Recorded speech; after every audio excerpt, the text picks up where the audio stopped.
everyone, what's up everyone and आप सभी को नमस्ते। So listen very carefully, this video is very very important for you। अगर आप विजिटर वीजा फाइल करने वाले हैं, that means अगर आप tourist visa visitor visa file करने वाले हैं या अगर आप स्टडी परमिट फाइल करने वाले हैं, this video is very very important for you and you will get an idea कि अगर आप ये फाइल लगाते हैं या फाइल अगर आपकी फाइल प्रोसेस में भी है या इन फ्यूचर में लगाने भी वाले हैं तो आपका अप्रूवल आएगा या नहीं आएगा।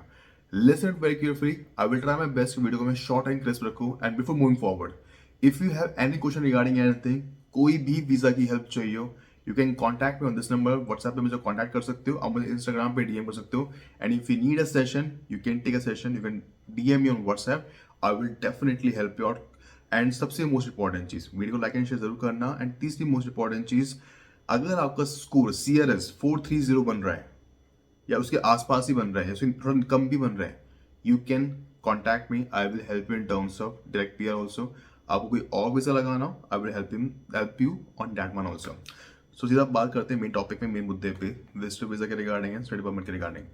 देखो नवंबर इस महीने में, नवंबर 2024 में कैनेडियन गवर्नमेंट ने रूल्स चेंज कर दिए विजिटर वीजा के रिगार्डिंग 6 नवंबर को, कि अब हर किसी को जरूरी नहीं है कि आपको 10 ईयर्स का मल्टीपल एंट्री वीजा ही मिलेगा। रिमेंबर वन थिंग, जरूरी नहीं है कि आपको 10 ईयर्स का मल्टीपल एंट्री वीजा ही मिलेगा।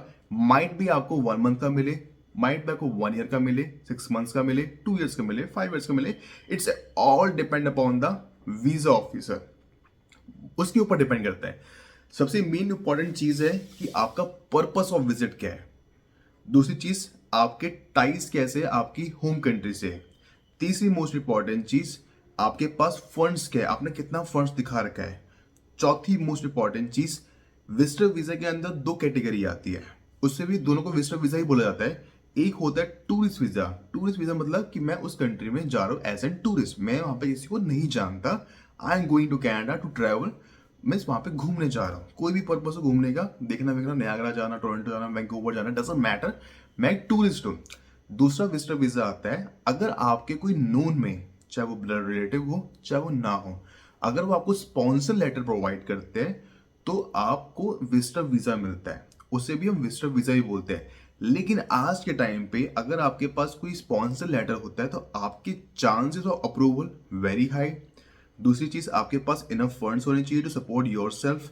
तीसरी मोस्ट इंपॉर्टेंट चीज, इसमें आपको मल्टीपल एंट्री तो मिलेगा, लेकिन इसमें आपको चांसेस ऑफ वेरी हाई कि आपको 5 इयर्स या मैक्सिमम 10 इयर्स का, या जब तक आपका पासपोर्ट वैलिड है आपको तब तक का वीजा मिलेगा।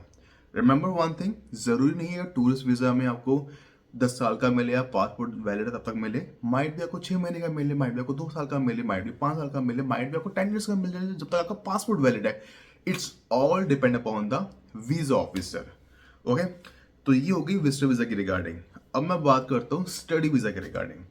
देखो स्टडी वीजा SDS कैटेगरी नवंबर 8 को बंद कर दी गई थी। इसमें पहले 11 कंट्री आती थी, 2018 में स्टार्ट किया था IRCC ने, कैनेडियन गवर्नमेंट ने पहले 11 कंट्री को कहा था कि we will give you priority, कि आपके जितने भी स्टूडेंट्स हैं जो पढ़ना चाहते हैं और कनाडा आना चाहते हैं, डजंट मैटर कोई भी कॉलेज में आए, कोई भी यूनिवर्सिटी है, कोई भी कोर्स ले, हम उनकी प्रायोरिटी देके कि उनका वीजा प्रोसेस जल्दी होगा, उनकी फाइल जल्दी होगी, उनको श्योरिटी मिलेगी, उनका वीजा जल्दी आएगा। और जो टाइम लिमिट थी वो थी 4 वीक्स, मीन्स 20 डेज या 24 डेज, या आपको विद इन 2-3 डेज में, एक हफ्ते के अंदर भी मिलता था।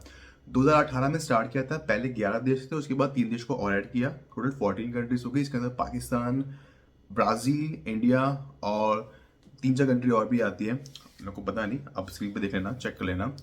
तो आप इन सबको प्रायोरिटी मिलती थी एज कम्पेयर टू दोज जो नॉन SDS कैटेगरी में आती थी, मीन्स SDS के पास ज्यादा चांसेस थे वीजा अप्रूवल के। अब कैनेडियन गवर्नमेंट का फोकस ये था कि भाई हम ना हर किसी को इक्वल अपॉर्चुनिटी देंगे। अब जब भी आप स्टडी वीजा की फाइल लगाते हो, रिमेंबर वन थिंग, हमेशा 5-6 महीने, 3-4 महीने एटलीस्ट पहले लगाना, तभी चांसेस है कि आपका अप्रूवल भी आएगा और आपको इनटेक आराम से मिल भी पाएगा और आपको एडमिशन भी मिलेगा, क्योंकि आपको ऑफर लेटर, आपको LOA, आपको प्रोविंशियल अटेस्टेशन लेटर जिसे हम पाल बोलते हैं, सबकी रिक्वायरमेंट होगी। और इसको पूरा प्रोसेस करने में 5-6 महीने, 3-4 महीने आराम से आज के टाइम पे लगेंगे। पहले 4 हफ्ते में या 20 दिन में या 1 हफ्ते में आता था, वो प्रोसेस खत्म हो गया। So you are not in SDS category, all are in the single pool. SDS non SDS खत्म हो चुकी है। इसमें लैंग्वेज रिक्वायरमेंट होती है, आपको मेडिकल करवाना होता है, जो भी आपको स्क्रीन पे शो हो रहा है, आपको सारी रिक्वायरमेंट्स होगी। So if you are coming to Canada on study visa, तो मेक श्योर आपकी प्रोफाइल अच्छी हो, आपकी क्वालिफिकेशन अच्छी हो, आपके पास जीआईसी का सर्टिफिकेट होगा, तो ज़्यादा चांसेस है फॉर द अप्रूवल के लिए। आपके पास फंड्स कितने हैं वो भी देखा जाएगा आपके अकाउंट में, आपकी बैंक स्टेटमेंट भी देखी जाएगी, ये भी देखा जाएगा कि आपका जो रिसोर्स ऑफ फंड्स है वो कहाँ से आ रहा है। ऐसा ना हो कि आपको हमें भीख मांगने पड़ जाए, आपका लाले पड़ जाए खाने पीने के। उनका मेन मोटिव ये है कि इक्वल अपॉर्चुनिटी, डाइवर्सिटी हो और आपके पास इनफ फंड्स हो टू सपोर्ट योरसेल्फ। अब आपके माइंड में क्वेश्चन होगा जो मुझसे बहुत लोग पूछते हैं कि अगर हम स्टडी वीजा पे आते हैं तो हम पहले बात तो कौन सा कोर्स ले आज के टाइम पे, और कौन से प्रोविंस को चूज करें। अगर हमारी ये प्रोफाइल है, ये क्वालिफिकेशन है, तो हम आए या ना आए, हमें जो इन्वेस्टमेंट अपने आप के ऊपर कर रहे हैं उसका हमें बेनिफिट होगा, मीन्स पीआर मिलेगा भी या नहीं मिलेगा। आज के टाइम पे क्या हालात चल रहे हैं इन टर्म्स ऑफ अपॉर्चुनिटीज में, और हमें क्या चीजें सीखनी चाहिए। देखो इसके रिगार्डिंग में अलग से वीडियो बना दूंगा, लेकिन मैं आपको सिंपल लैंग्वेज समझाता हूँ, बिल्कुल स्ट्रेट फॉरवर्ड। पहले चूज करना अटलांटिक प्रोविंस हो, कोई भी कोर्स लो, मिनिमम 2 ईयर कोर्स लो जिससे आपको 3 ईयर्स का वर्क परमिट मिले, ठीक है। पहले अपनी क्वालिफिकेशन एक्सपीरियंस जरूर चेक करना, आपका सीएल स्कोर क्या बन रहा है। और अगर आप 12th के बाद आ रहे हो, I would highly recommend you कि मत आओ, it's a waste of time, waste of money. Chances of getting the PR it's very low, very low. Competition बहुत ज़्यादा है, टेम्प्रेरी रेजिडेंट बहुत ज़्यादा है, और उनको परमानेंट करना है, रिफ्यूजी बहुत भरे पड़े हैं। तो आई वुड हाईली रिकमेंड यू कि मत आओ, एटलीस्ट ग्रेजुएशन करो, एक साल का एक्सपीरियंस लो, उसके बाद चाहे 2 साल का डिप्लोमा ले लो इन डिमांड कोर्स में, या मास्टर्स कर लो, तो बहुत अच्छी बात है, तो आपके लिए बेनिफिशियल है। प्रोविंस पहले चूज करना अटलांटिक प्रोविंस में, मिनिमम 2 ईयर की स्टडी करो, 0 एक्सपीरियंस हो, you get into the PR pathway, means PNP file कर सकते हो। तो पहले अटलांटिक प्रोविंस को चूज करना है, इसमें 4 प्रोविंस आते हैं, नोवा स्कॉटिया, न्यू फाउंडलैंड, प्रिंस एडवर्ड और न्यू ब्रंसविक। उसके बाद आते हैं यूकॉन प्रोविंस, फिर इसको यूकॉन प्रोविंस को चूज करना, लेकिन यूकॉन प्रोविंस के अंदर आपको सारे ग्रेजुएशन वाले कोर्स या मैक्सिमम आपको डिप्लोमा सर्टिफिकेट 1+1 कोर्स ही मिलेंगे, ठीक है। तो उसको उस प्रोविंस को चूज करना। उसके बाद आप चूज करना अल्बर्टा को। अल्बर्टा में भी अगर कोशिश करना कि एडमिंटन कैलगरी को छोड़ के जो रूरल पार्ट्स है वहां पे जाओ, क्योंकि आप डबल आर स्ट्रीम के अंदर आ जाओगे, तो chances of getting into the PR it's very high. And अगर आपको मास्टर्स करनी है तो ओंटारियो ब्रिटिश कोलंबिया में ही कर सकते हो, और बहुत सारे यूनिवर्सिटी कॉलेजेस ऐसे हैं ओंटारियो ब्रिटिश कोलंबिया में, अगर आप वहां से मास्टर्स कर, तो even if you have a 0 experience you can file under the their PNP pathway, that means provincial nominee program के अंदर फाइल कर सकते हो पीआर के लिए।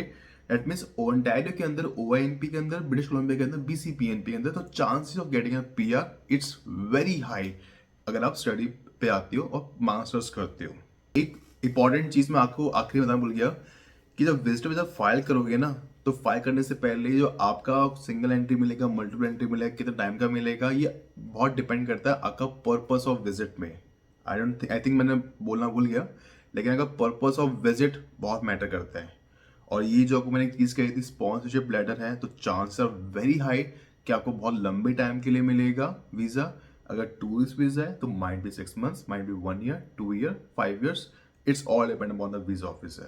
So if you have any question regarding anything, let me know in the comment section. तब तक के लिए goodbye and have a good day.